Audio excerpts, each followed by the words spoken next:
Okay, coaches, we'll make a start. Thank you for registering and tuning in for the 8th version of our online coaching clinics. Very lucky to have the master and the apprentice in Al and Jack.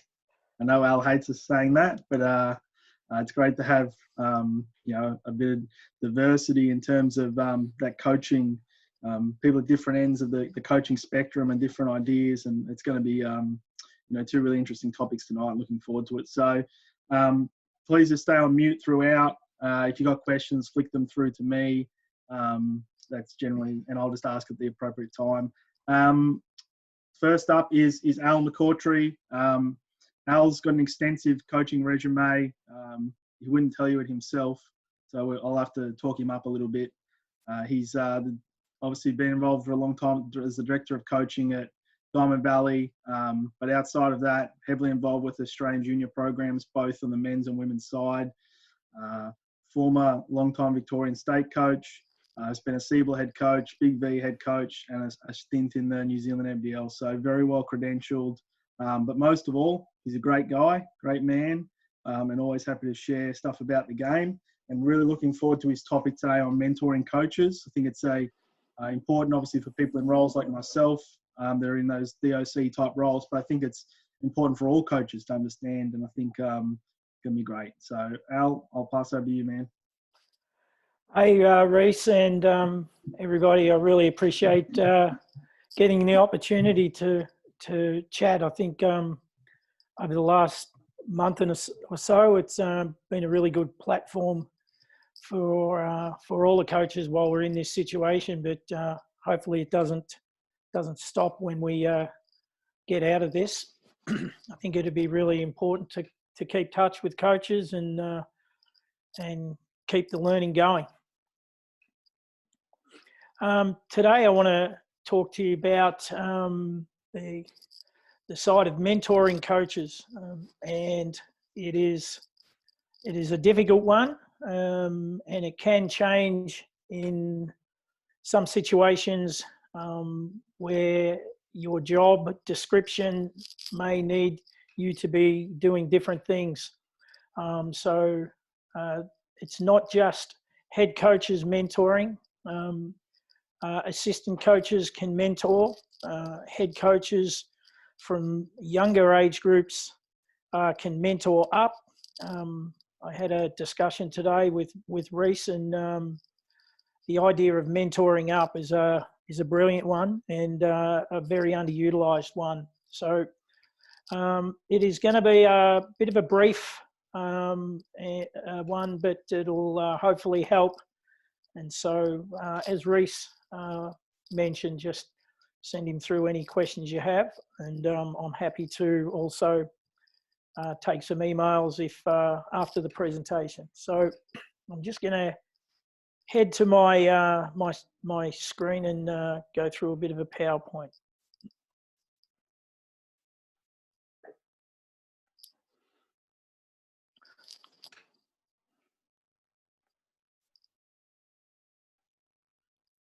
So hopefully you can all see that.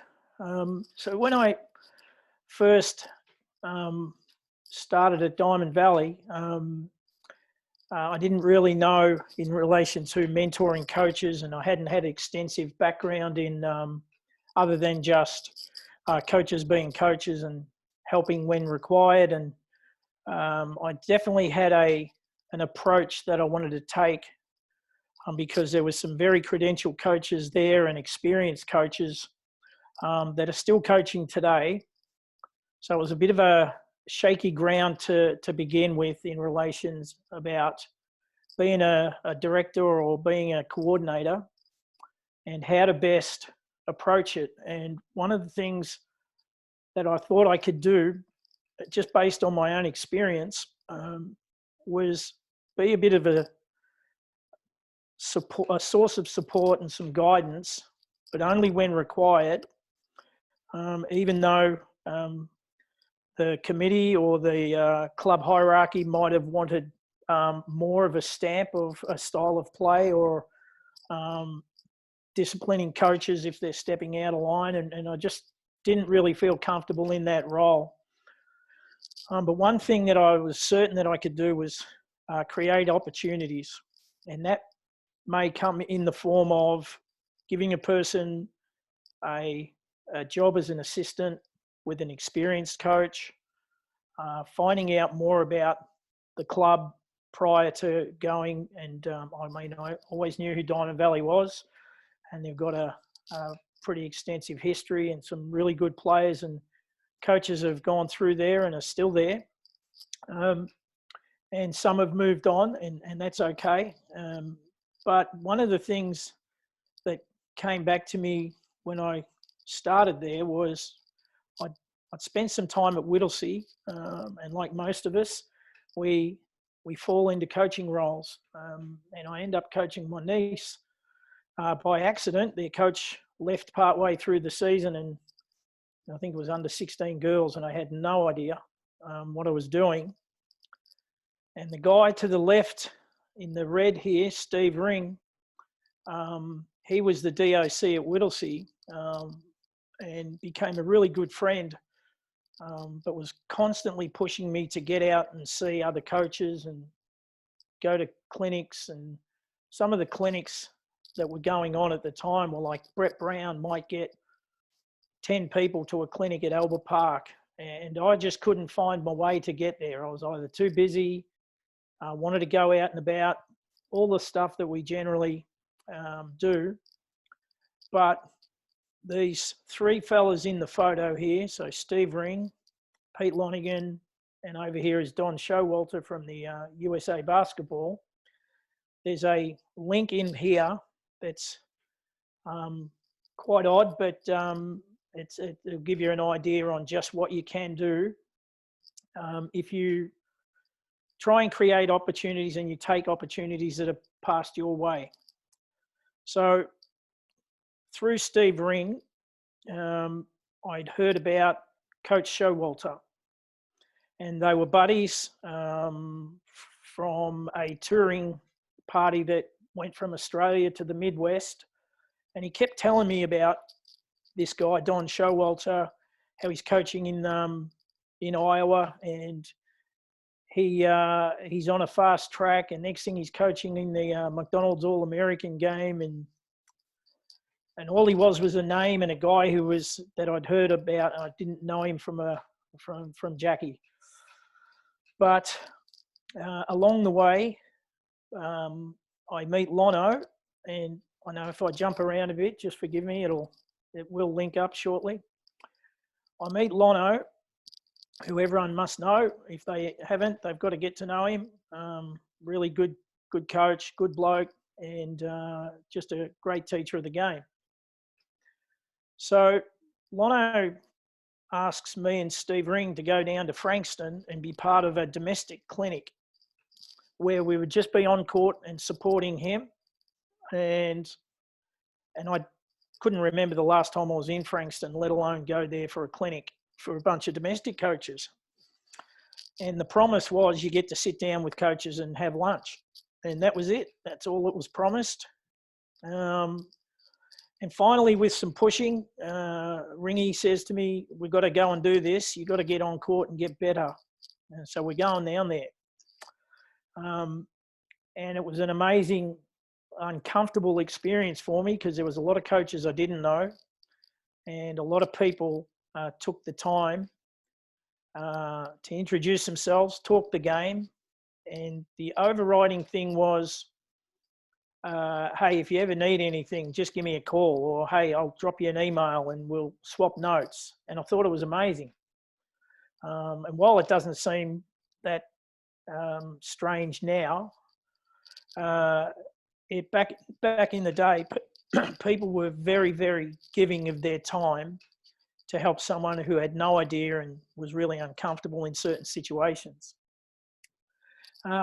Fast track again. I'm lucky enough to be on an under-17 Worlds group coached by Guy Malloy, and I bump into Don Showalter coming out of an elevator in the hotel, and I said, hey, I know Steve Ring. We had a 5-minute chat. He was off with his group. I went back to mine. And some 10 to 12 years later, I get an email from Don Showalter saying he wants to come out to Australia and do some clinics. And I thought, great, how am I going to get that done? So I pick up the phone and talk to Lono and send him an email, and he comes back with, do you mind if I run with it? And lo and behold, a handful of years ago, Coach Showalter's doing a clinic at Diamond Valley on Court 1 for a whole host of coaches. And the message there is you never know who's around.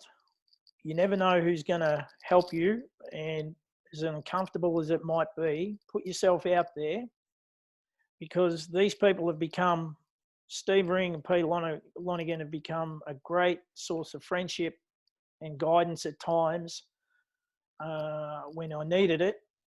But if it hadn't have been for Ringy and it hadn't been for Lono asking me down to Frankston and doing a domestic clinic, I'd probably still be way back just bumming around a coat and thinking I knew what I was doing. And so I'm indebted to those guys no end. The other thing is creating an opportunity to learn, and that can come in the form of clinics. It can come in the form of sitting down and just discussing hoops with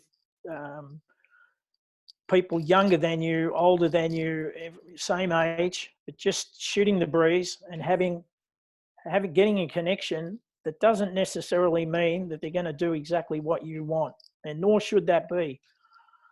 But our job is to pass the game on, and that's the overriding thing when I look at this slide, how things can just turn from nothing into something that we were able to provide our coaches at Diamond Valley and the surrounding areas with an opportunity to see a number of good coaches come through there. For our athletes and our coaches, exposure. So we get into the cut and thrust of the VJBL and our competitive juices go. And,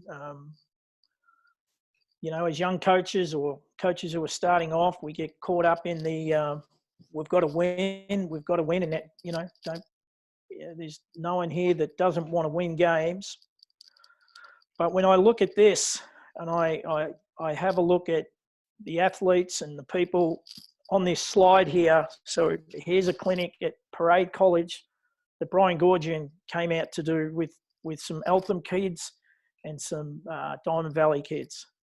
And I'm allowed to stand on the side and watch this guy run through a session with our kids. And for me, it was amazing. And to see those type of people give their time up and to be able to be close at hand and learn, I don't think enough of us take that opportunity. And the bottom two slides speak volumes, where we've got a number of kids and a couple of coaches here. Young Jack's in the bottom slide, bottom left, at the East Coast Challenge. And so opportunities for our players to be involved in the NITP, SDP, and the NPP and anything like that is something that I think I've really worked hard to do and get our coaches to jump on board, and they've been great with it. And the bottom right, you see there's a couple of Diamond Valley kids in that Oz camp, and it's fantastic to be able to provide that, and helping our coaches understand that is a big objective.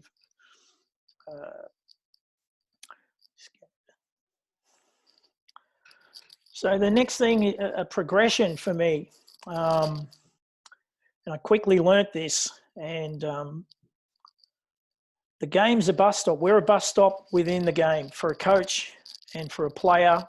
And I remember having a fairly robust conversation with Ross Wignall when he was at Basketball Victoria. When coaches move on or players move on, they generally move on because opportunities provided for them elsewhere. They don't get what they want where they are. And that could come in the form of not getting the team they want or not being selected into a team. And it really used to bother me. It bothers our coaches when we lose good players and we lose coaches from the club. And having that conversation with Ross Wignall was, you got to be okay with it. Try and do the best that you can, but be okay if someone wants to move on. It's not altogether the end of the world. And we should be trying to push our players and our coaches into something higher than what we've got. And that helped me to a point. It still doesn't sit well with me 100%, because you end up getting relationships with people and you want to think that you're doing well for them. But the fact of the matter is, coaches and players and parents get to make a choice. And if the choice is to stick around, great. If the choice is not, understand it. We're a bus stop, and people will move on, and you've got to try and find a way to be okay with it, because you can spend far too much energy worrying about it, but not ever just cutting ties because someone's decided to move on. Because at times, it may not be you that's forcing them to move on. It may be a decision made by someone within the club that's out of your control, or it may be they just have got sick of where they are and they want to move on. And finding a way to be okay with it is a big part of it. The next one here is really interesting, and I'm sure. So we've got Nick Abdisevich from Melbourne Tigers, and we've got Jamie O'Loughlin in these two slides. And the second line, are you willing to learn from your opposition and make uncomfortable work? For me, as I was getting more and more understanding of the type of people that I was coaching against, these two guys I'd have to put up there as two of my biggest competitors. When I say that, I mean that anytime I faced one of Nick's teams, or anytime Jamie's team, whether it was with Geelong or whether it was a Vic Country team when I was with the state group, they were the most on coaches that I'd come across. And by that, I mean they're very, very skilled coaches, two vastly different styles and personalities. And anytime we rolled in, like, we were at high alert that these teams were going to be organised, and we wanted to win because they were winning and they wanted to win, and they would do anything they could to win the game. And for me, to get to know these two guys was uncomfortable for me to start with. And it was a ridiculous feeling because they hadn't done anything bad to me. But what it was, there was a bit of intimidation in their results, in the way they were able to develop players. And in the end, it was insecurity and not really understanding what's within fingertip reach. And so getting to know Nick has been an amazing thing for me. It's not only learned about the different aspects of where he grew up, his background in Europe, different parts of coaching that he was like, the skill development. But it's the best thing, one of the best things I've done. And to this day, he's a really good friend, a good coach. And just through me making myself, okay, I'm going to get to know this guy. And it is going to be uncomfortable because it's not my nature. But I made it work. And thank God he made it work, because I've got a great friendship with him. And the same with Jamie. Jamie's was a bit more organic in that we met at Nationals and his Geelong teams, and he was coaching SEABL at the time. And, it was really comfortable for me to strike up a conversation, and it just flowed into how things are at Vic Country and what he liked doing. And it was a different style to him, but no less competitive. And it it continues to this day, and he's doing great things in the NBL and with the national junior team. And I cherish those two guys just for the friendship and their ability to coach and what they've passed on to me. And so again, message out there to coaches, whether you're a senior coach, whether you're a young coach, go find your crowd. It might be uncomfortable, but reach out. If you're a jackass, you'll soon get a clip, or you may not get what you want. But there's a friendship just around the corner that will hold you in good stead, and it's a two-way street. So I try to pass that on to my coaches, whether they're young, old, in between.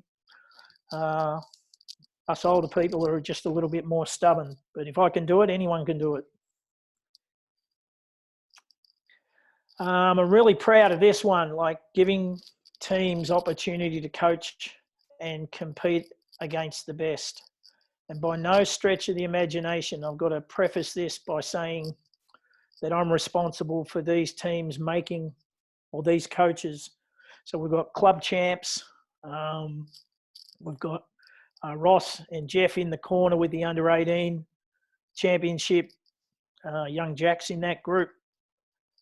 Trev Lee winning a youth league championship. And the rest of the 14, we've got Jackie O'Neill over here. We've got Rob and Dave Gemmo over here. And we've got Steve Smith, Marcus and Dean. And all those teams got to play at the under-14 club nationals. And for me, when I saw a Diamond Valley group and coaches coaching at that, the first thing that come to mind was, hey, it's great for the club. But the other thing was how good it was for those kids and those coaches to be against the best out at a nationals, when it's not a Vic Metro or a Vic Country or a New South Metro, but it's a club champs. And most of those coaches have either gone on, are now involved in the Vic Metro program in some way, shape or form, have coached nationals in their own right and won championships.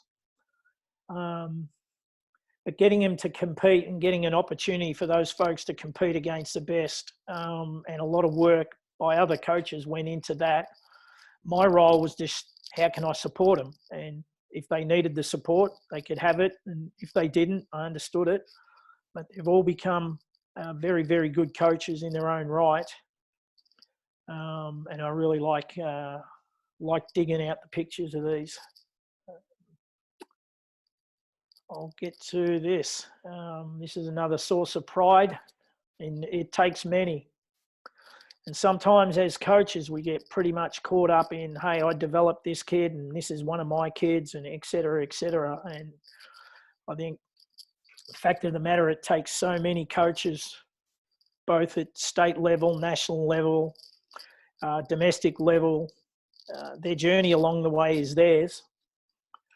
But it is pretty cool when you see kids and coaches get opportunities at higher levels, and you've had a small part involved. Then it's very pleasing, and we should enjoy the success of others as well.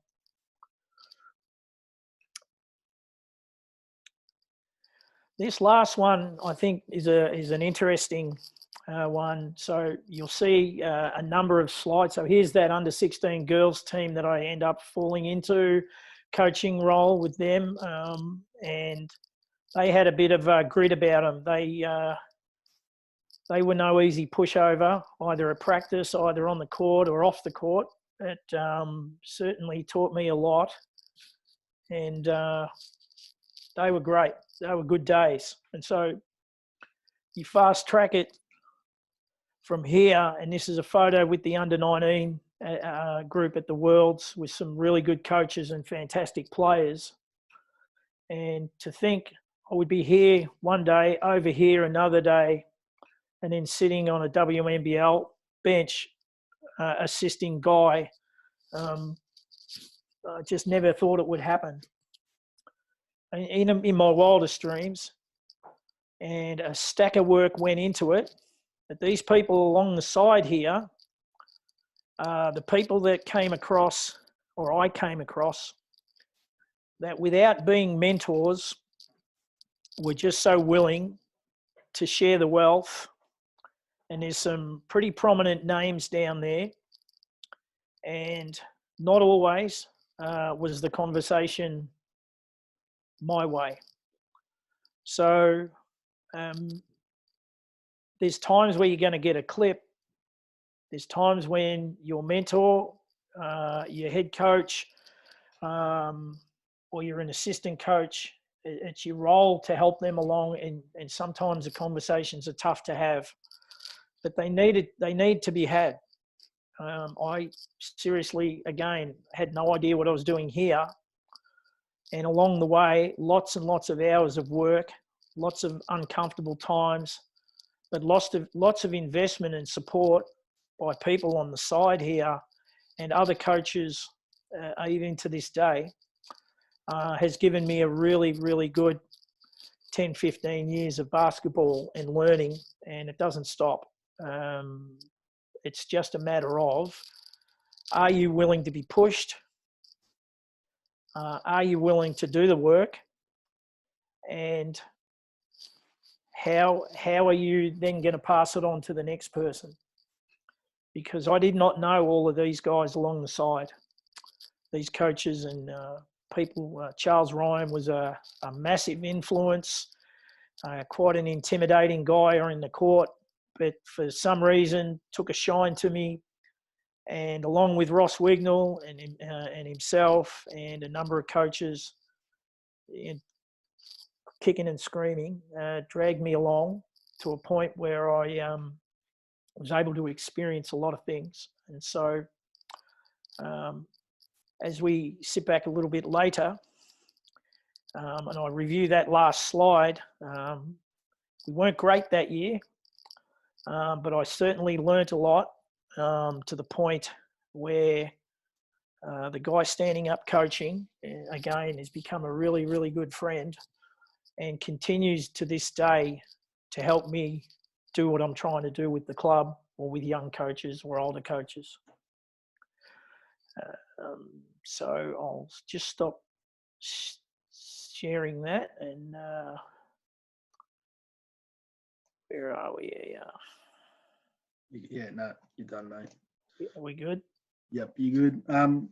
Thanks for that, Al. That was great bit of insight into just your philosophies on some learning and what coaches should be looking for, and your point about being comfortable, being uncomfortable as a learner there, and rather than show that bravado and think you know it all. I think it's just great insight for coaches to drive their own development, but then also be willing to help others. And pretty much every coach that's done a presentation so far has said how much it's helped them think about that area of the game and make them better. And I think that, like you said, going and doing that domestic coaching clinic, that spurred it on for you, and you realised how important, coaching the coaches was, and it challenges you, and it's great to see. So I'm going to jump into some Q&As, Yep. some questions, mate. I'm going to throw to Dom, though, because Dom's written a long question, so I'd rather him read it out and make sense of it so I don't butcher it. So, Dom, you're happy to ask your question now?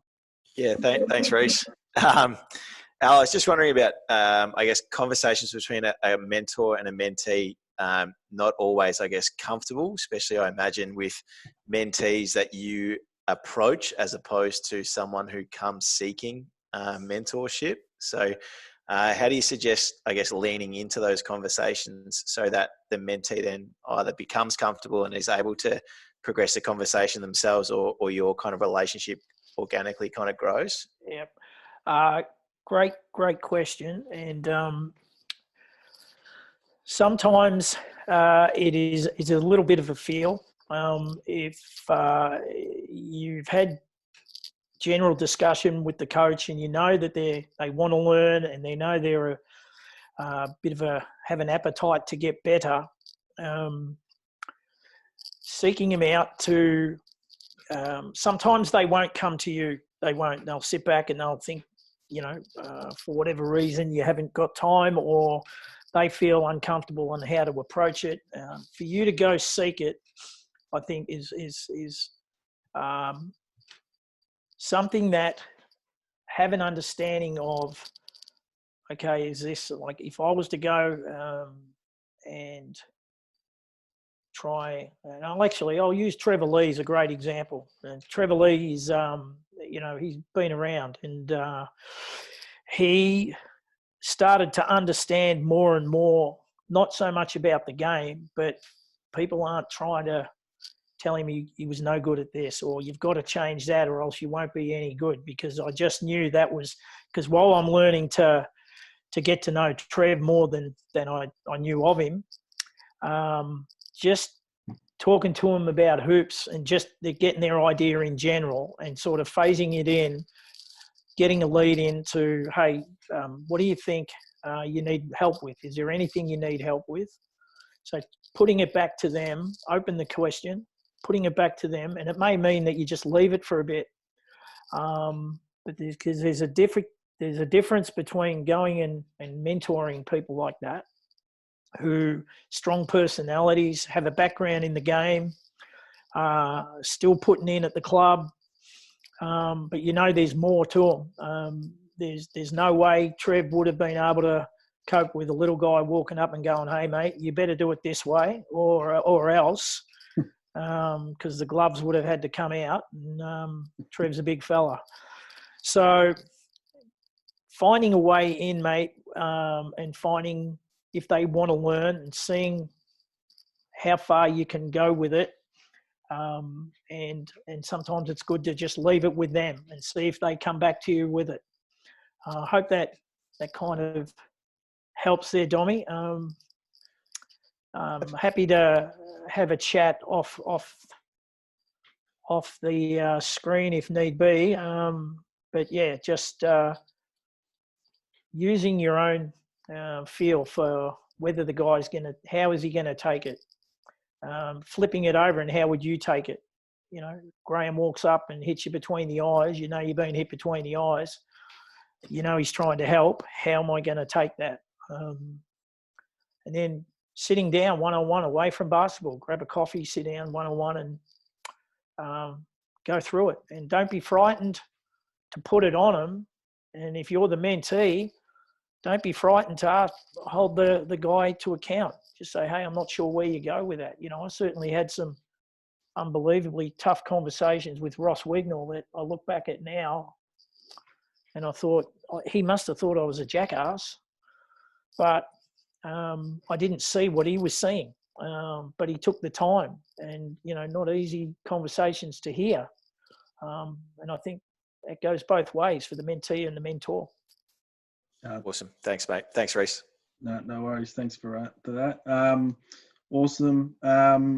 Al, if you had one piece of advice or information you could give to a young coach, what would it be? You had to pick one thing.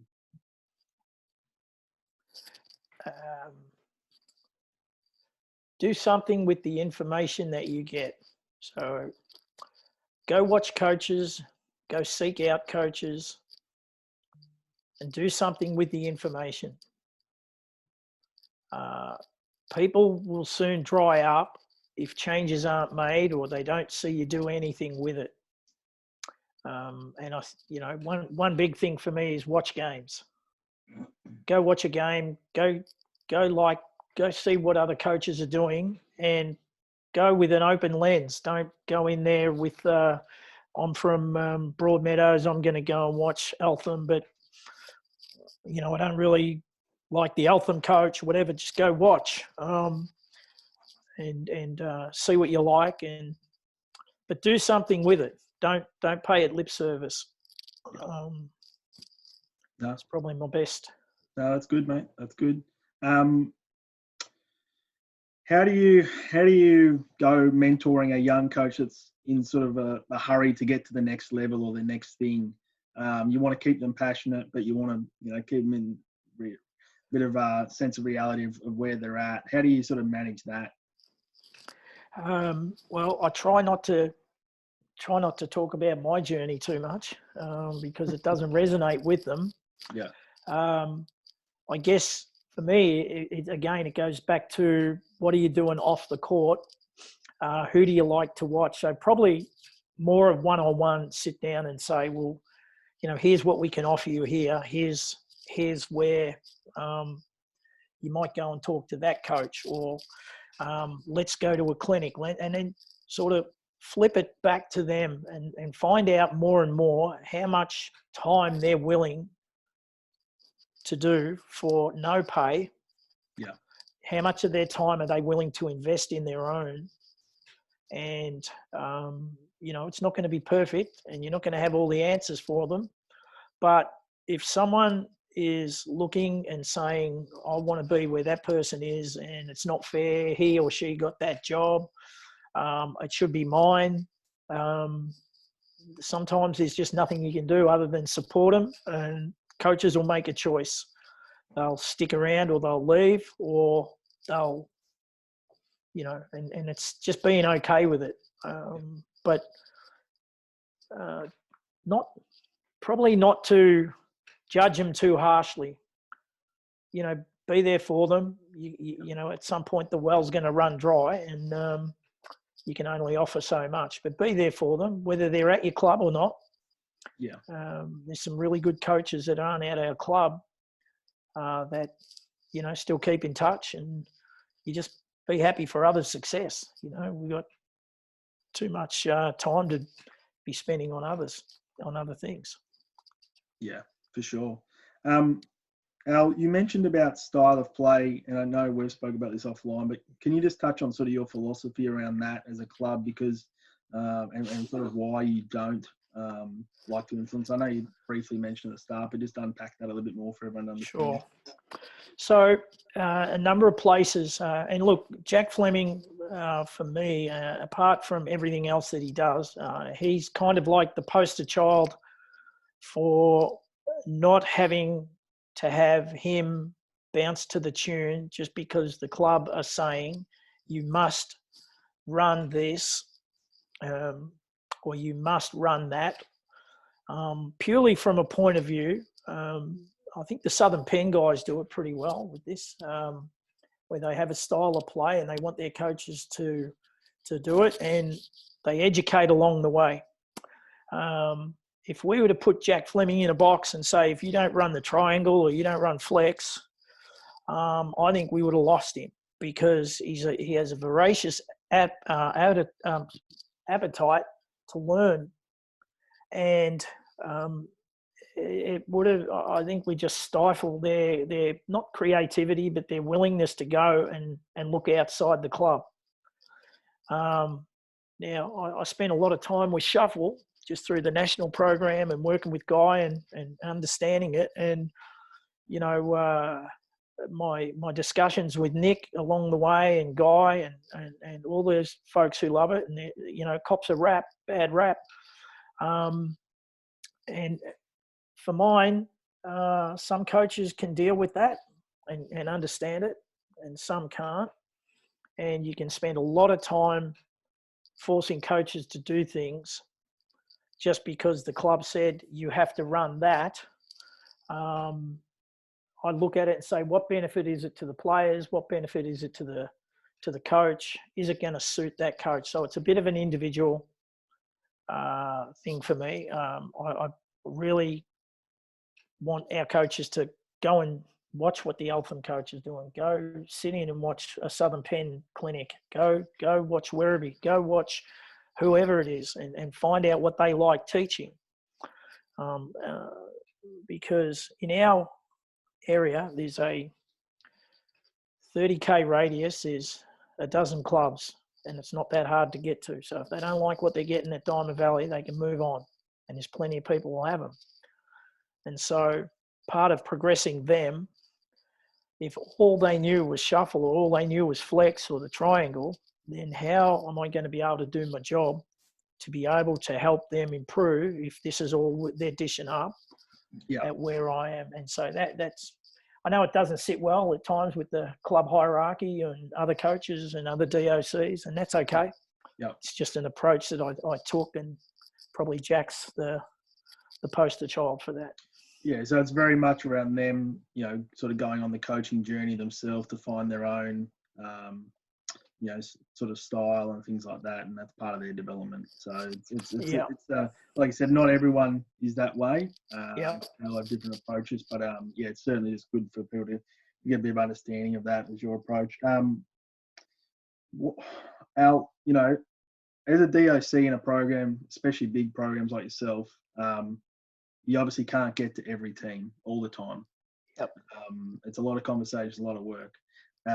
Especially they all play at the same time, basically, and train at the same time. So, how do you try and encourage that mentoring within age groups and within coaches within your club? Just as a last question for you, because I think that's an important one. That it's not just the DOC that's the be all and end all of knowledge. There's a lot of knowledge in associations. So, how do you sort of try and foster that? Well, I think we're in a lucky position in that we have, and part of the idea of offering, trying to create opportunities for coaches, is that there's some coaches who have come through the program are still there that could step into my role if I dropped off the cliff. Not a problem. They've been like young Dan Girolami's been with you. There's a lot of knowledge around sitting as an assistant. We've got Marcus Todd sitting in the 18s, who's played at a high level, has been coached at a high level when he was with SEABL, and knows the game as good as anybody. And he could pass on pretty much most things that I can pass on if he had to. And so having people talk to him, having people talk to Dan, having those roles that these guys get given at Basketball Vic, whether it's with SDP or NPP, state roles, whatever, the expectation would be that, they're learning and they're passing it on to coaches down the line. If there's an older coach who wants to be an assistant coach, there's plenty in our program who naturally mentor coaches that want help and feel comfortable doing it. So we're in a lucky situation because we've lost some good coaches, but we've also retained a lot of good people with knowledge of the game that just may not have the role or the time or the want to be the DOC or the boys coordinator. Yeah. And they don't all sit in head coaching positions. Yeah. So the point you made about skilling up and mentoring up, and what are we doing for the second assistant, and what are we, that pays dividends down the track. For sure. No, that's awesome, Al. Appreciate your time putting that presentation together and also, taking the questions, mate. I think the one observation, if I could make one, about what I've seen in Al's approach, because I've had a bit to do with him since I've moved to Melbourne and been very lucky to pick his brain on things, is as a mentor of coaches, he does two things, I think, as well, if not better than anyone I've ever seen. And he invests time in his coaches and he cares legitimately about them. And he wants them to do really, really well and wants to help them. He doesn't want to stifle them in any way. And I think that time and care he invests, I've certainly been able to see. And I'm certainly not at Diamond Valley every day. I'm out at Werribee. But, in the time I've been able to work with him, I've certainly noticed that. And I'm sure that, Jack, who's on now, would certainly be able to attest to that. So thanks so much, Al, for your presentation. No problem. And thank you, and keep up the good work, mate. I'm loving these, so well done. All good. Thanks, mate. I'll now hand over to Jack. Jack is, in my opinion, certainly one of the brightest young coaches in the country. Not that my opinion counts for anything, by the way, but if anyone follows his stuff or has an opportunity to talk to him, really deep thinker, really switched on young coach, and obviously involved with the Vic State program, Vic SDP, VJBL coach. His resume isn't as big as some of the coaches we've had on, but I think his knowledge and his understanding of coaching is far beyond his years and experience, and I think that he'll have a great coaching journey. So keep an eye out for that name, coaches. And Jack, I'll now pass it over to you to present on a needs-centered approach to coaching. Thanks, mate. Appreciate having me on tonight. Before I go any further, I just like to jump on some of Al's stuff. What Al's great at is, when things go really well, he's looking out the window and sending credit everywhere else. And when things don't always go his way or the club's way, he's always looking in the mirror. And I think he's never once told me to get to work, but he just always is leading by example. And if you've watched him coach his under 14 fives, he's coaching it like he was coaching a state team. And I think that's pretty cool for basketball. But anyway, I'll share my screen and get into what I'm going to talk about tonight.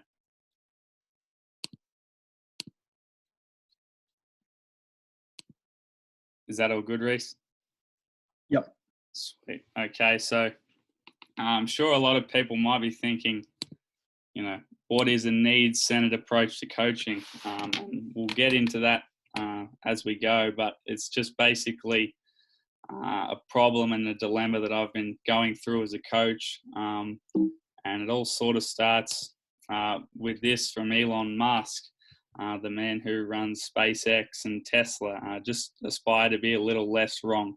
And that's all that, as coaches, I think we're trying to do. We're never going to get it completely right. But if we have a mindset of just trying to get a little bit better and learn from each other, then hopefully we can go there. Just before I get into it, none of these ideas are mine. I've stolen everything, especially from this guy, Mark Bennett, who's had a mentoring influence on me.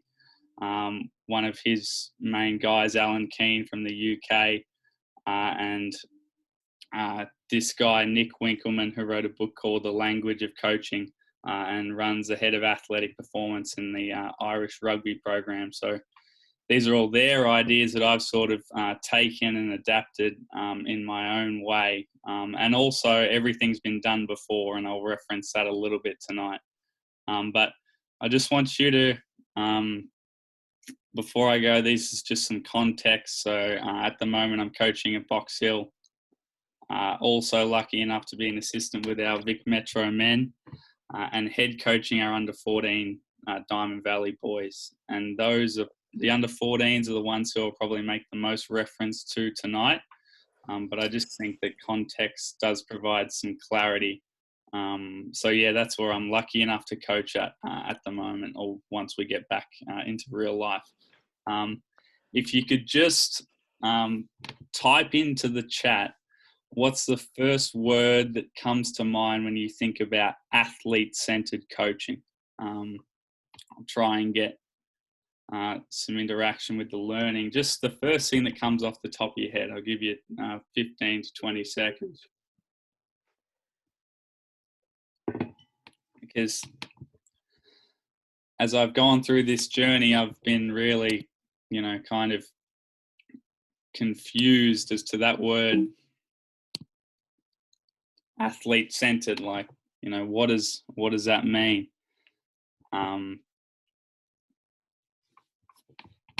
And, I've read a lot of the literature about, that word.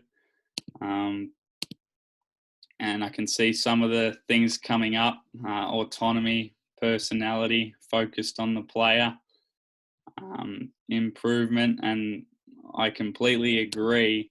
But, this quote here, suffering forces you to see the truth for what is.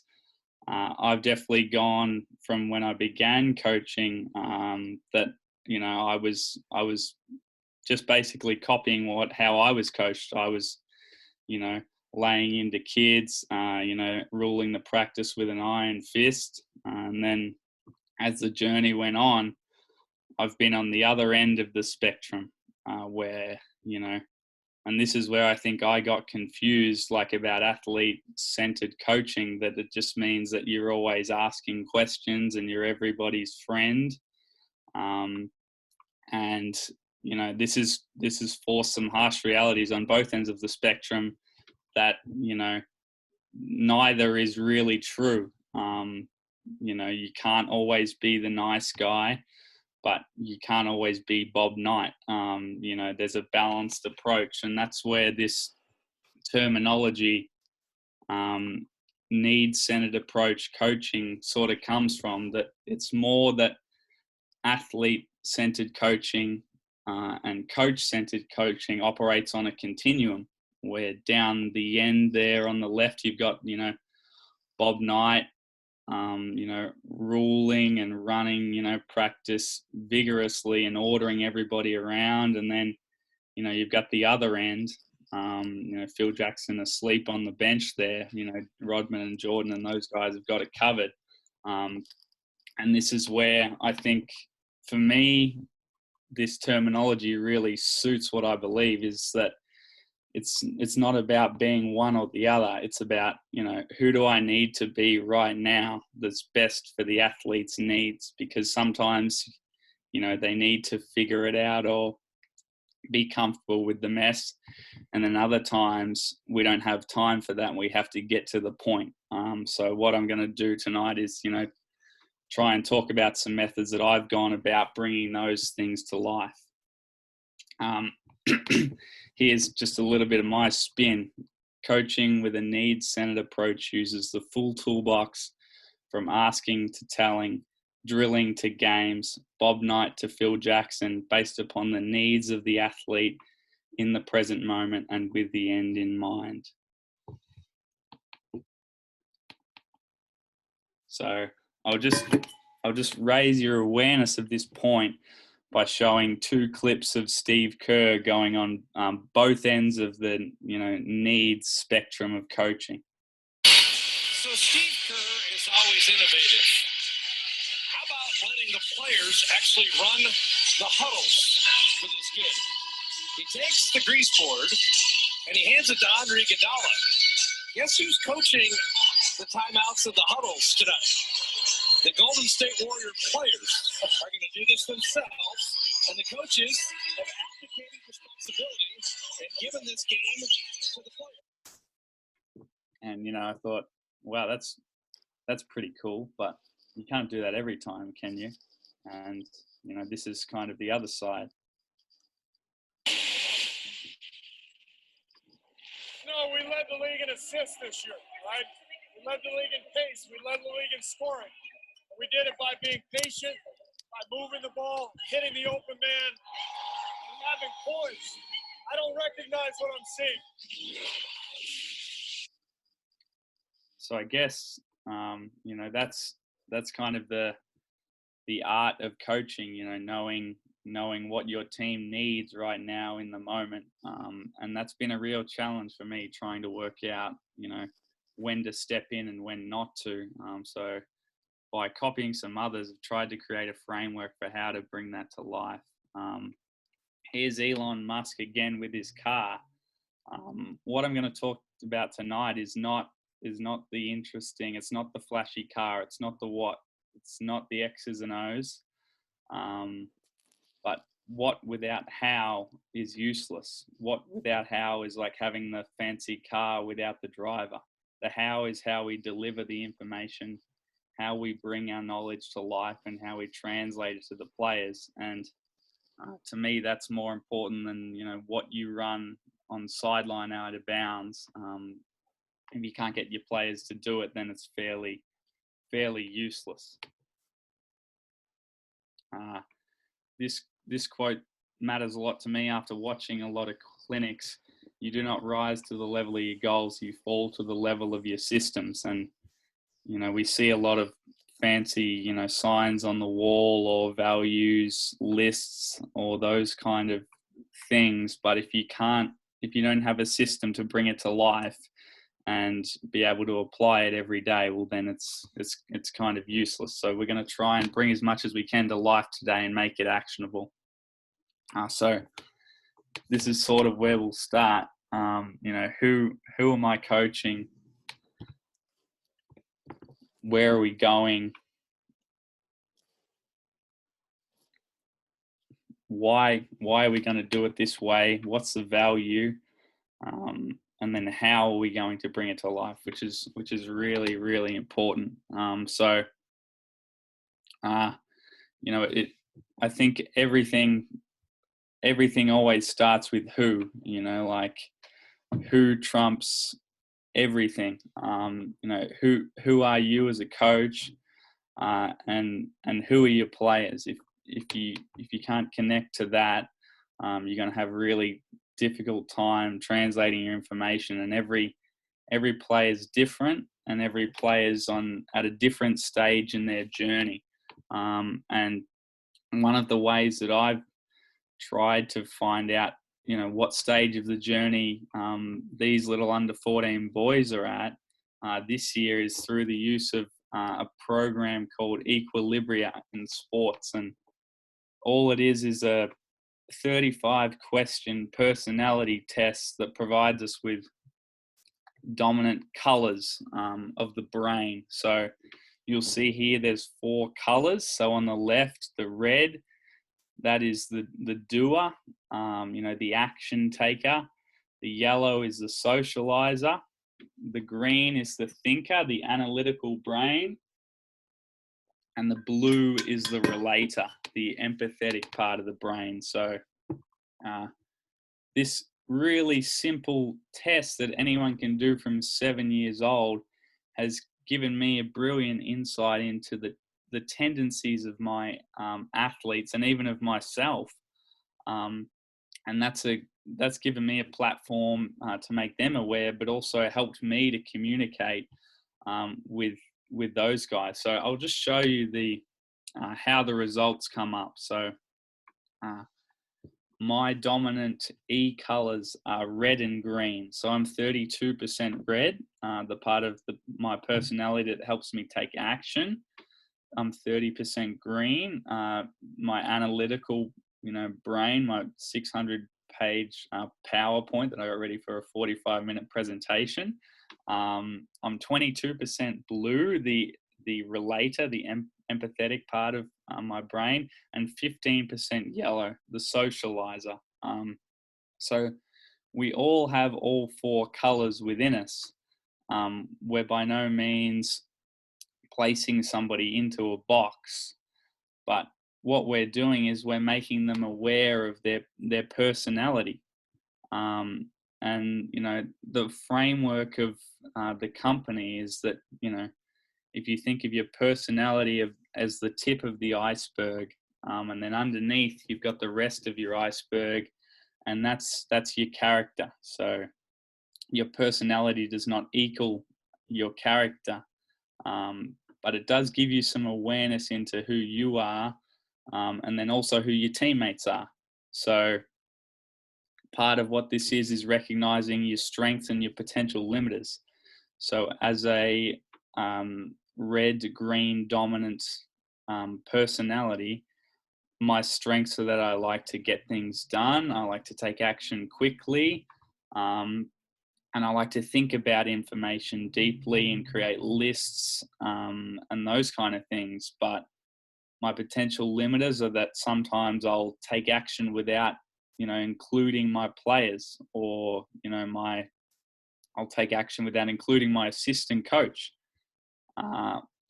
I am 15% yellow. So when I was a young coach, what I would do is walk into practice, sit on the other side of the bench away from the players on my phone. And then when it hit 7:30, we were on the floor. Another example that comes to mind is running a clinic at Diamond Valley. I was probably 17 at the time. Here I am drilling this kid about his shot technique, and Ross Wignall came up to me about 5 minutes later and said, "Jack, do you know what his name is?" And I guess that was kind of an example of my red-green dominant brain taking over versus connecting with the athlete. So it's been really useful in terms of framing conversations with our athletes and how that impacts them on the floor. It's been really, really valuable for me. So we've all, myself and the players, have created these sort of, focus points for each of us. So, press play and press pause being the language. For me, I need to press play on having more individual conversations with players. And I need to press pause on being too unempathetic, especially with parents. So some of our athletes needed to, press pause on reacting emotionally to referees, or they needed to press play on shooting the ball when they were open. So it was just a really, really powerful tool for me, especially as somebody who doesn't come naturally to connect with players. Really easy tool to use. And if you check out, there's a podcast, the Coaching Culture podcast. I'll send it to you, Reece, at the end. That's really good. That talks a little bit more about equilibria. But we'll move on from the who, more to the why. And this why is about, selling how you're going to coach and where you're going in the process and why that's valuable. So this quote I stole from Mark Bennett, but, part of my philosophy, performance is a behavior, not an outcome. And what that means is that, it's not about the result. It's about being the best you can be as a coach. It's about being the best you can be as a player, with what you have in the present moment. And that's regardless of the scoreline. And how my players, my 12-year-old boys, phrase that is, you can win and play not as well as you could have, and you can lose and play as well as you could have. And I think that maybe makes a little bit more sense to people. And then there's this framework of what's called the lighthouse. And I guess that's, Stephen Covey, beginning with the end in mind. Everyone who's on the journey needs to understand what the lighthouse is. And if you're coaching, under eights, the lighthouse might be that, we want them to come back every week, and we want practice to be fun, and we want them to love the game. Or if you're coaching in the WMBL, then, the lighthouse might be that, you want to go and win a chip. But everyone who's on the journey needs to know what that lighthouse is. So part of the lighthouse for me is framing that conversation with parents, framing that conversation with athletes around what is an effective team, and does an effective team always need the help of a coach, or can they solve problems without the coach? So to me, the lighthouse for my under 14 group is a team that wants to come to practice every week, a team that can commit 100% to the choices they make, a team that can adapt live in the moment, review and reflect on their behavior, and be the best that they can be in the present moment with the end in mind. And if you're always thinking about that lighthouse, that can make decisions for your coaching really, really simple. So those two things have been really helpful for me in framing everything that we do in terms of that's the direction that we're heading, even if it might not be achievable. Back to that performance is a behavior, not an outcome, that anyone can be the best they can be. We're not asking them to win if they're not capable of it. To that point, selling the why is not always telling the why. So an example of that for us here is just our whiteboard before our session plan. We usually try and keep it as simple as 3 points for practice. But the framework is, why is defending screens going to be important for us as a group? Then you got to give opportunities for the players or the parents, whoever you're framing the conversation to share those answers. And, as a coach, what do they need? Well, you need to set the tone on what's going to be done at practice. But motivation does trump motor learning. If they don't perceive the value in what you're going to do at practice, is probably going to be fairly average. So combining that, the need of what do they need in the moment, and that's how you can really set the tone for a good practice. Or it's been useful for us anyway. Attention is the currency of learning. So now we'll get into sort of some of the teaching with a needs-based approach, but I've certainly done this. I think sometimes the more we know, the more we want to share, which is a good thing. But sometimes we end up coaching like this. I've been asked many times, JC, what are your swing thoughts as you're swinging? What are the secrets? What are the secrets of golf that pros know?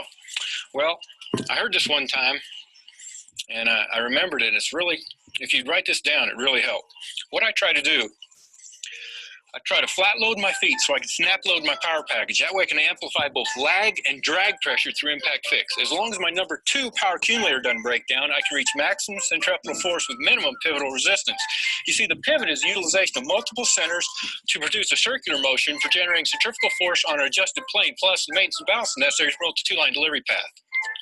See, golf is geometrically oriented linear force. It involves a physical and muscular thrust and a geometry of the circle. You can divide the golf swing into 24 basic components, each having between 12 and 15 variations. Now, when you think of all this and you get it all set, hopefully you'll hit shots like this.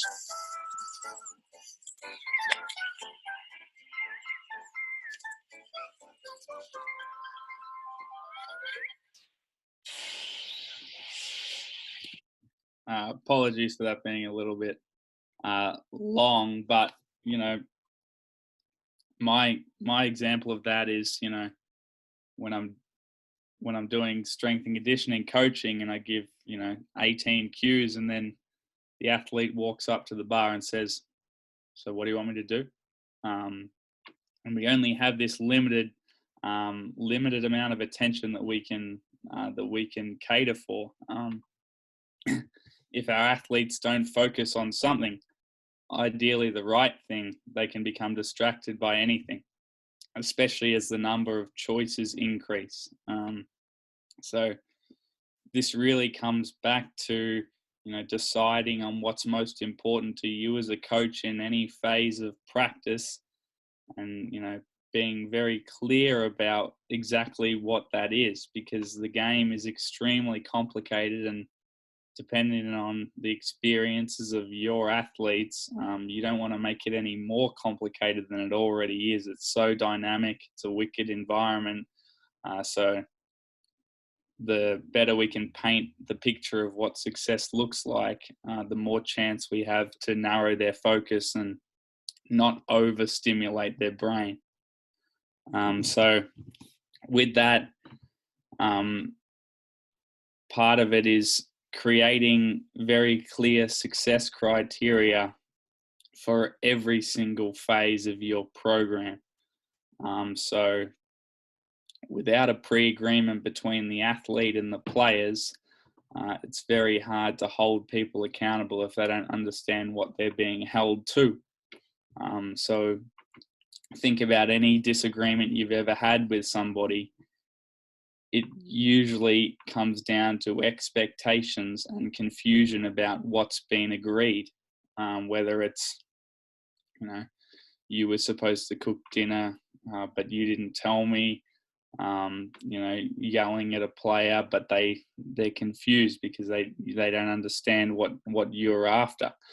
So this is as simple as creating critical elements for each phase of your practice, and painting that very clearly for the athletes.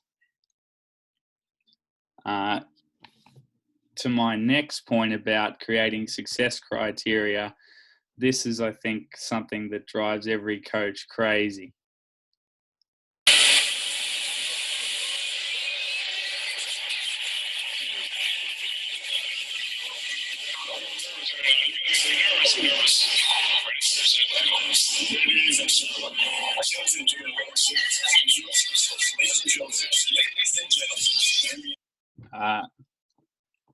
Layup lines. Like, I don't know about you as a coach, but I'd rather just turn the other way. But my question would be with that, has there been a pre-agreement as to what success looks like in our layup lines? And if there hasn't, then that's usually what you're going to get, as opposed to maybe what would success look like? Well, we're shooting game shots, we're going at game speed, Okay, what would be unacceptable? Trying to dunk everything on the left-hand side of the floor. That was usually my under-16s teams, not getting to half court. And now there's a comfortable agreement that everyone understands what would be acceptable in this moment. With that, whenever we talk about success criteria, it's about behavior comes first. And we've got these two circles on heads here.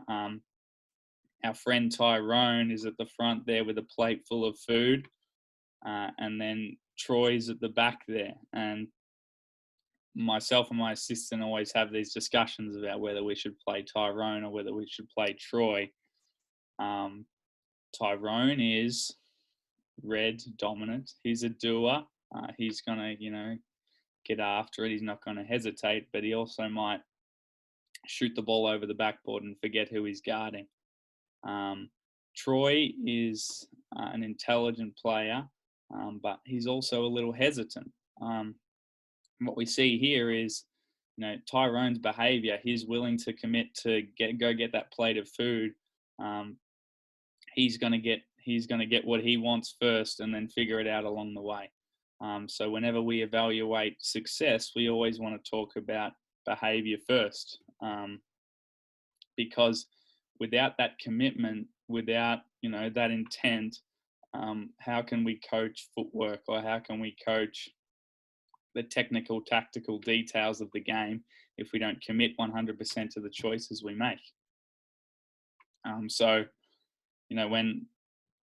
when we talk about this in terms of success criteria, behaviors would be the 1 to 2 things that your team values highly and wants to do in every moment.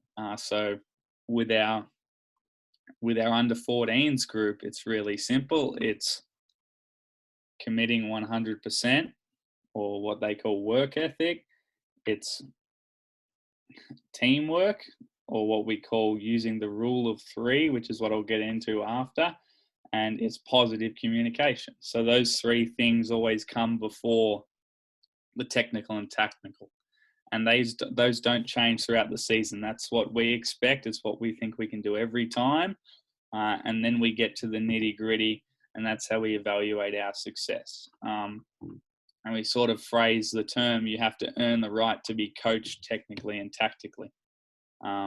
Because we want to get our behavior right first. Because when you think about most games, it's not always, whether we should have zoned or manned, but it's like, hey, we didn't commit to sprinting back. Well, that's a behavior thing. That's not a technical and tactical issue. We didn't commit to blocking out. Like, those things have to come first before you think about the complex stuff, the shiny part of the car. Your language matters. How we deliver that information is really, really important. So I just want you to go through this little exercise with me and just type your answer in the chat. But imagine that you're the student and you have no idea you're being taught something completely new. We've got 3 cues here, A, B, and C. And all I want you to do is type in the chat A, B, or C, whichever one resonates most with you. So you're doing the vertical jump. Cue A, focus on extending your knees as rapidly as possible. Cue B, focus on bursting towards the ceiling. And cue C, focus on exploding up to the roof like LeBron going for a chase down block. So I'll just give you 10 seconds, just punch in a letter that comes to mind straight away.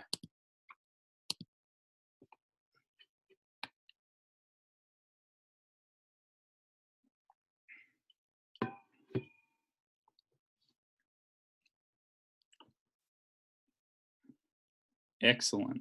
So a few different answers here. But we'll say that majority, 90%, is B or C. And I just want you to notice, the language with focus to A compared to B and C. And A would be what we call an internal focus, so staying close to the body. So whenever we might be talking about, shooting, we might be talking about, elbow above your eyebrow, first step, heel over your toe, while B and C are external cues. So they're outside the body. This is when we're talking about, words like explosive, or, analogies like LeBron going for a chase down block. And there's a lot of research by Dr. Gabrielle Wolf about the power of external cues in all sports being far more useful compared to internal cues. And it's not to say that internal cues aren't relevant, and they're definitely important, especially early in learning or when describing actions. But what an external cue does is it paints a better picture in our mind. Nick Winkelman said, the brush strokes of our cues paint a different picture in our athlete's mind than it does our own. So your cues that you use at practice, your success criteria, they need to be relevant and paint a picture in the mind of your athlete. If I like this example, when people talk about tagging up, often the terminology is about scrumming your player in. Well, anyone from Victoria has no clue what scrumming is because it's to do with rugby. So the more you can use the language of your athletes, it's really, really going to help. And it comes back to that who. If you know who your athletes are and you engage in some dialogue, the more you can use a cue that's going to paint a bright picture in their mind, it's really going to help. Like, I really like the phrase spacing before advantage, advantage before shot. But I couldn't, the athletes who I coached just didn't connect to it.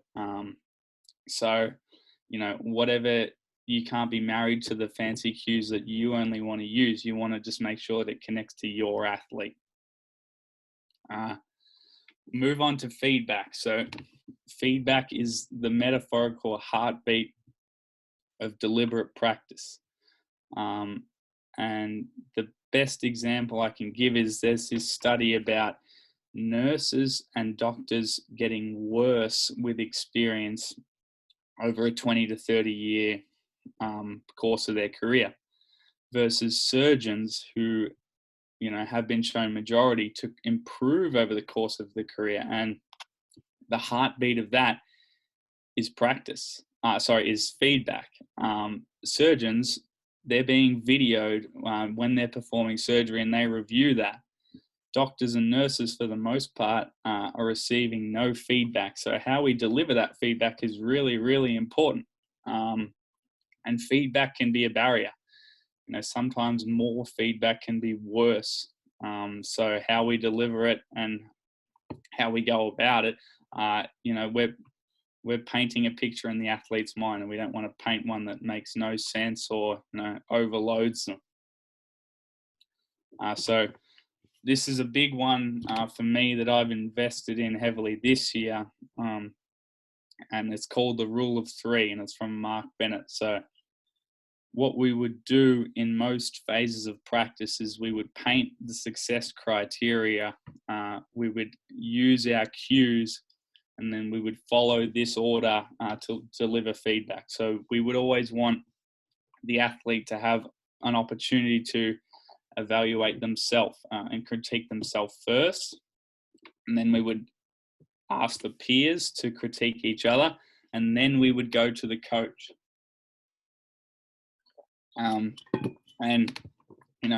This has really provided a framework for me because I was always confused about when to step in, this whole let them figure it out, comfortable with the mess. Like, I'm not comfortable with the mess at all. So this was really something good for me that really helped. And you're not changing the way you coach, but all you're doing is, providing that little bit of extra time for the athlete to fix it themselves. And if you provide that time, Quite often, as they get better at it, problems get solved before you even have to step in. So I'll talk about the rule of one first, and what this is usually just an individual review. So what might be happening is that my assistant is running a drill, and then my job is to go around and snipe people out and just do little individual reviews. And we just start with, their state. So first they have to be in a state that's receptive to learning. So if they look pissed or whatever, just, they're not going to be in a state to receive any feedback. But it just starts with, what did you see? Did you commit 100%? Was it the choice or the execution? And then what would you do next time? And that last one is really important to me, because I really struggled with this whole athlete-centered coaching about questions. What did you see? What does it get to? If all you're doing is getting their thoughts and then there's no action afterwards, to me, that's not valuable. So this is a really good framework, and what our goal was in practice was we want to get quicker and better at it, to the moment where now we're just saying names and they can, go through that process as quickly as possible, because that's going to give them the tools to solve problems in the games. And this has been really, really powerful for us. Again, some are better than others at it. But, for me, that's a tool that's, it's going to bring some action. It's not just, esoteric or, sounds good in theory. So let's say that, we haven't gotten to the rule of one, then we want to, they haven't fixed their own problem, then we want to get to the rule of two. So this is about peers coaching each other. And what you might find is actually that the less experienced or younger athletes are actually a lot better at this than the older athletes, because they haven't got preconceived ideas of how to be coached. But the rule of two is that, the person who's giving the feedback with that bullseye up the top, it must be relevant to the success criteria. So if we're in shell drill and the success criteria is, hands up like windshield wipers, and, call ball or help, that's all we're providing feedback on for that time. It has to be relevant to the success criteria, or else we're not staying true to, what we're about. So that's part of your job as a coach, is to make sure that they're reviewing what's been pre-agreed, and that's really important. But we want the provider of feedback to do it in a positive way and finish with a high five or a thumbs up. And that can be a challenge. Some of your, like for me with equilibria, some of our more red dominant or emotional athletes can be quite direct, and that can be intimidating to their teammates. So we want to do it in a positive way and finish with a thumbs up. And then there's 3 steps for the receiver. They must acknowledge the feedback. They must accept it, whether they like it or not. And then they must act on it, because again, feedback isn't valuable if there hasn't been a change that's been made. So that acknowledge, accept, and act is a really simple way, of staying on track with, giving feedback to each other, and it makes it really, really simple. So, as a coach, your job is to observe the success criteria, and then you're observing if players, are following the rule of two. And if they don't, then, the rule of 3 is the coach's job is to step in. And, when you step in, you want to give that time for the rule of 1 and 2 to happen. And then you want to use your toolbox, which is what we do every single day as a coach, to deliver that feedback. So whether you feel that your group needs to, that you need to be direct and you need to send a message, or whether you just, hey, remind me what the success criteria is. Do we need a reset? If you want to engage it with a question because you think you've got time, or you think that this is not good enough, this is where your creativity and knowing what the athletes need in the present moment, and with that lighthouse in mind, what do they need? that's where, you know, you make the decision for yourself on how you're going to deliver that feedback. But with our under 14s, you know, it helps you as a coach be really clear. And it also gives you a framework for when to step in. And then for the players, it's about, we never want to get to 3. You know, we want to solve the problems before we get to the coach, because often the player's going to listen to the coach a lot more than if it's always your voice and if you're always grinding their gears all the time. So this has been a really useful tool for us, and something that I've found worthwhile investing in. The question I get a lot about this framework of needs-centered coaching is, well, that's, you know, especially from parents, you know, don't be afraid to be hard on Johnny. He's, you know, that's how I was coached. He can take it, you know, but to me, tough coaching is, you know, holding people accountable to what's been pre-agreed, giving them time to self-evaluate, and relentlessly doing it all the time. You know, that's what tough coaching is, not these emotional outbursts about things that haven't been pre-agreed. You know, it's kind of that thing about, you know, when the dog poos on the carpet, if you let him do it once, then he's going to do it again. And then when you crack it, the dog's, you know, what's up your ass? So to me, tough coaching is being relentless on what's been pre-agreed and holding them to account every single time. And that can be really difficult. Like for a thing with the warm-up that you think should just run itself, you've got to set up parameters so that you're relentless on what's been agreed before, so that you can, you know, be the best you can be in the present moment and with the end in mind. My final sort of discussion point is about, you know, we want players who can compete in the game, not players who are great in drills. And it's kind of that John Wooden quote, you haven't taught until they've learned. But, you know, that again, that sounds good in theory, but how do you know if they've learned? And my thing was always like, well, the only time I know if they've learned is when we get to the game, and then when we're down 20 and I'm running up and down the sideline getting after the referees. You know, all this is fairly cloudy. So some good tools in terms of, you know, what you can use in practice to see if they're ready for it in the game. So just this quick sort of, you know, difference between performance and learning. Motor performance is short-term shifts in behavior commonly prompted by coach's influence. So that would be, you know, you getting them after them on every 5 seconds, versus motor learning, which is long-term changes expressed independent of a coaching presence. So if your aim is to help your team improve in games, you know, we want learning. We want them to be able to do things without the coach. And again, something that I struggled with, where I went too far on one end, you know, and I was ruling with an iron fist, and then I went too far the other way where I was a mute, and that didn't help either. So these phases of practice have helped me, making sure that it's a learning environment where we want the team to be effective in a game.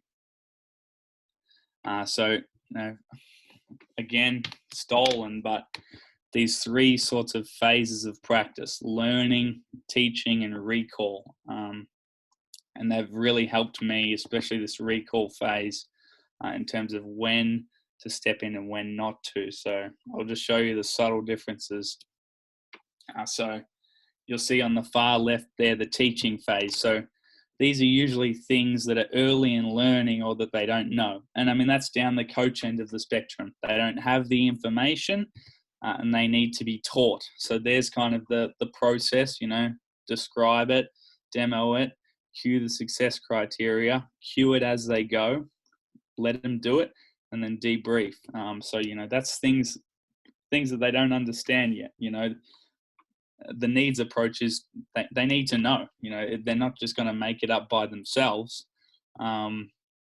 This learning phase, you know, usually fills up the majority of practice. So the difference is here is that now, we've sort of gone away from cueing it live, and reminding them with that language. But we use the rule of three as a framework for when to step in with our success criteria and hold the group accountable. So that's sort of the difference between the two. And then the final phase, the recall, this is where you're testing, do they actually know what they've been learning? And instead of cueing the success criteria, now you're going to give them a challenge. So it's a really good way to start practice after a warm-up is to roll in and, say you've been working on defending down screens, put in a quick little action.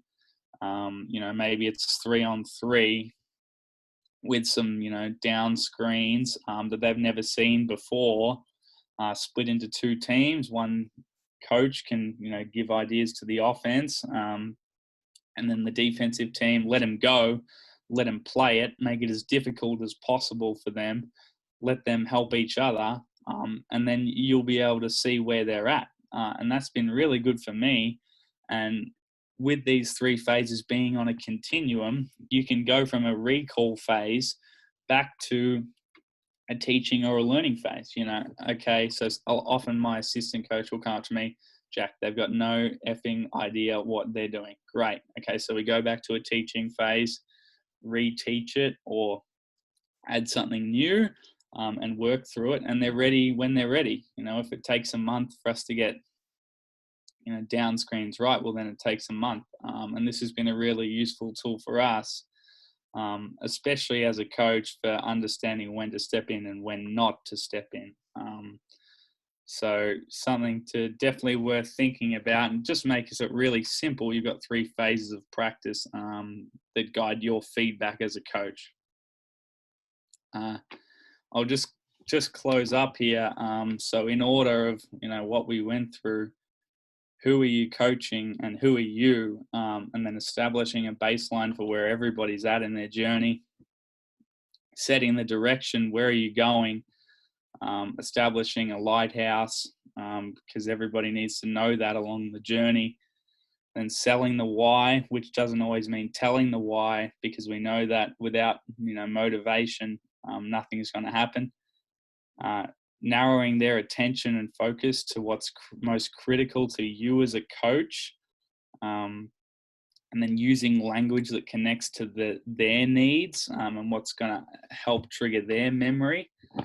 Forming effective interventions to enhance feedback, knowing when to step in and when to step back as a coach is the truly hardest thing to do, and something that I've really struggled with. Haven't gone there today, but then, having processes to review and reflect so that you continue to get better, and going towards that lighthouse. So my final thing, Reece, before I throw back to you, is a bit funky, but I'm sure if you're still watching that you've known that I'm a little bit different. This analogy of there's these two fish, swimming in the water, these two younger fish, and they go past this older fish. And as they go past him, the older fish says, "How's the water, boys?" And, they keep swimming along, and about 50 meters down the track, one fish says to the other, what the hell is water? And it's kind of that analogy that there's so many things that, we're not even aware of, if we don't examine our own behavior and what's around us. So as a coach, the ultimate coaching skill is your ability to step back and observe everything that you're doing and then everything that's going on your floor. And that's going to help you make great decisions about when to step in, when to step back, when to be firm, when to ask a question. And that all goes on that needs-centered spectrum of coaching, which I think is hopefully a better framework for coaches around, how to actually coach. I'd just like to say thanks, Reece, for giving me the opportunity. I hope that this has sparked some questions, and raised some awareness. And I'm definitely a student at all all of those things, but I thought it would be interesting at least to share and get some feedback on what people's thoughts are. So thanks, mate. Appreciate it. Thanks, Jack. Appreciate that, mate. Definitely lots to think about. And as I sort of said at the start, everyone can sort of see how deeply you think about it and the process you go through. There's a couple of questions and they're fairly long, so I'm going to actually throw to the coaches to ask. So Grant, you want to ask yours first up, mate? Yeah, can you hear me all right? Yeah, mate. Cool. I guess because they're, different ideas and pretty new, especially for the kids, how do you present these type of concepts to them? And then do you get much of a buy-in or resistance when you're putting these in? Yeah, mate, it's definitely a really good question. I guess the older they are, the more, experiences they've had where maybe their learning experience is a little bit more passive depending on who's coached them. But this is where it comes back to, selling the why without telling it. What does an effective team actually do? Do they solve problems with the coach all the time? Or maybe, showing some film of an NBA team doing that might be a good idea. But I guess for me, it's about, raising their awareness to the realities of what an effective team actually does. And especially for the parents, if you have a junior team, this is a big one because they'll think that you're nuts. But, just, starting with questions and dialogue, I think is a good framework of doing that. And the other thing that you can do is just start with an exercise where at the start of the season, you split the teams, you split your group into 2 teams, put a whiteboard, give the team each a whiteboard and write the names of the other team that they're playing on each whiteboard, and then just have strengths, weaknesses, and plan. So what you're doing is you're starting the journey with them. They have to understand the strengths and weaknesses of their opponent and then create a plan. And that's a really good way of, understanding for them that their opinion is valued and problems can't always be solved by you on the floor as an exercise in the first couple of practices of the season.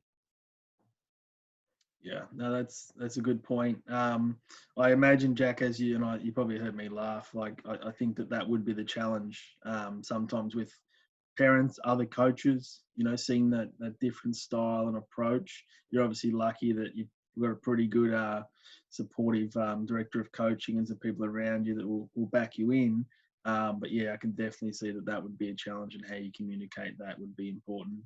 Yeah, Reece, and just on that point, I think that, relative to your context is, how much you swing each way. Like for Reece, maybe, your context at an under 18 nationals where you've got a shorter time frame and a shorter learning curve would be very different to an under 14 boys team, which has 10 months and a long way to go in their basketball journey. Yeah, interesting. Joel, do you want to ask your question? Yep. Have you got me, Jack? Yeah, mate, go. So you spoke a lot about identifying success criteria for every facet that you've got. Are there times where you're allowing the group to come up with that success criteria, or is it always sort of driven by you, or is it sometimes you questioning them and helping them come up with it as well? Yeah, that's a really, really good question. I think if it's new content, then you're definitely setting the tone. But if you've done it before, it's definitely a good idea to start with a question. And because behavior always comes first in the process, you're in a transition drill. It's like, okay, well, what would be acceptable when we're moving up and down the floor? Players will usually say something like, well, we're sprinting, and that's a good place to start. And then, what would be unacceptable? jogging down the floor. So I think that, I'm always mindful that you don't want it to be a 10-minute conversation. You want to be as efficient as you can. But yeah, if it's new, then you're cueing it. If they've done it before, then there'd be at some point you're asking or challenging them on it. Thanks, mate. Cool. Jack, you're a pretty young coach. What do you see as some of the key young challenges of a young coach? Guy Malloy talked about this the other week, and it was conviction in your beliefs. To me, that's the toughest thing as a coach, being exposed to such large amounts of information. What do you actually like? Do you have a clear philosophy, and do you really, really believe in it? To me, that's the toughest thing, because I think you've got a smaller sample size of what you've seen or what you've actually put into practice.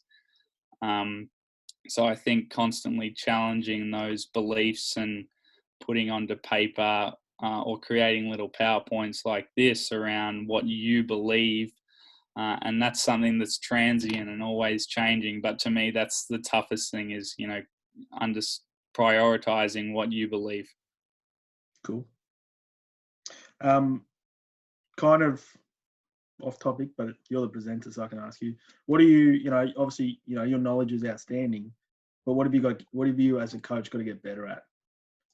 I've got to get better at having individual conversations with players. I think back to that, that red dominant brain and green, that analytical dominant brain for me.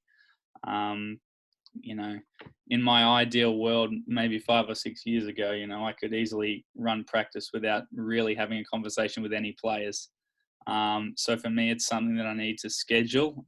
It's something that I need to make sure that someone holds me accountable to that, which could be the players. But that's definitely one of the challenges for me. The second one, back to that point before, is just having too many freaking ideas, like listening to too many things, watching too many podcasts, and not getting clarity of mind on what I believe. Yeah, no, that's definitely a challenge for coaches. I certainly haven't been coaching that long, but I know when I first started coaching 11 years ago or something,